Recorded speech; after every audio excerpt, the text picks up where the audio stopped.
பீகார் 2 கட்ட தேர்தல் முடிந்திருக்கு. 14ஆம் தேதி ரிசல்ட். முதல் கட்டத்தில் 64.6%, இரண்டாம் கட்டத்தில் 69%. தேர்தல் ஆணையம் என்ன சொல்லுது, பீகார் மாநிலத்தில் சட்டமன்ற தேர்தல் தொடங்கியதிலிருந்து இந்த தேர்தலில் தான் அதிக வாக்கு பதிவு நடந்திருக்கு அப்படிங்கிறாங்க.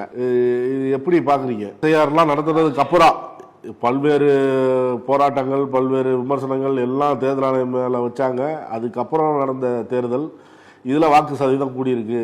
ஜெனரலாவே ஒரு மாநிலத்தினுடைய தேர்தல், அந்த தேர்தலுடைய வாக்குப்பதிவு, அந்த வாக்குப்பதிவினுடைய லெவல் 60க்கு மேல இருந்ததுன்னு சொன்னா எதிர்கட்சி ஆட்கள் நம்பிக்கையாக இந்த அரசின் மீது மக்களுக்கு ஒரு வெறுப்பு வந்திருக்கிறது, நம்முடைய பிரச்சாரம் எடுபட்டிருக்கிறது, ஆகவே நமக்கு சாதகமாக இருக்கும் என்பது நம்பிக்கை. 1957 இருக்கக்கூடிய தேர்தல்களினுடைய அந்த சதவீதத்தை ஒப்பிட்டு பார்க்கும்போது இன்னைய நாளிதழ்களிலேயே தகவல் என்னன்னு சொன்னா, பீகார்ல ஹையஸ்ட் டேர்ன் அவுட் இதுதான். நேற்றைக்கு முன்தினம் நடந்த நம்ம நக்கீரன் பேட்டியில நாம சொன்னது போல தேர்தல் கமிஷன் சிறப்போடு செயல்பட்டு என்னென்ன வேலைகளை உடனுக்குடன் செய்ய வேண்டுமோ அது செய்வதில்லை என்ற குற்றச்சாட்டை நம்ம பேட்டியிலே வச்சோம். இன்றுதான் அப்படி பிரிவு வாரியாக ஆண்கள் எவ்வளவு பேர் வாக்களித்திருக்கிறார்கள், பெண்கள் எவ்வளவு பேர் வாக்களித்திருக்கிறார்கள்.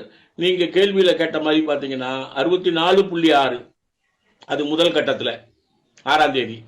11ஆம் தேதி 67.2, ரெண்டுத்துக்கும் ஆவரேஜ் பார்த்தீங்கன்னு சொன்னா 67% என்பது ஆவரேஜா வருது. இந்த 67% வருகின்ற போது நிதிஷ்குமாரனுடைய ஆட்சிக்கு அவர்கள் கொடுக்கக்கூடிய நம்பிக்கையான வாக்கு என்று ஆளும் கட்சி சொல்லுகிறது.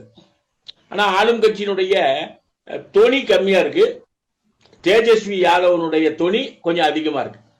உதாரணத்துக்கு பாத்தீங்கன்னா 6ஆம் தேதி நடந்த 121 இடங்களில் இரண்டாம் கட்டமாக நடந்த 122, மொத்தம் 243 தொகுதிகள். நாளிதழ்கள் பூரா பேசுறது என்னன்னா, பிரசாந்த் கிஷோர் ஒரு தீர்மானிக்கிற சக்தியாக இவங்க 2 பேருக்கும் விளங்குவார்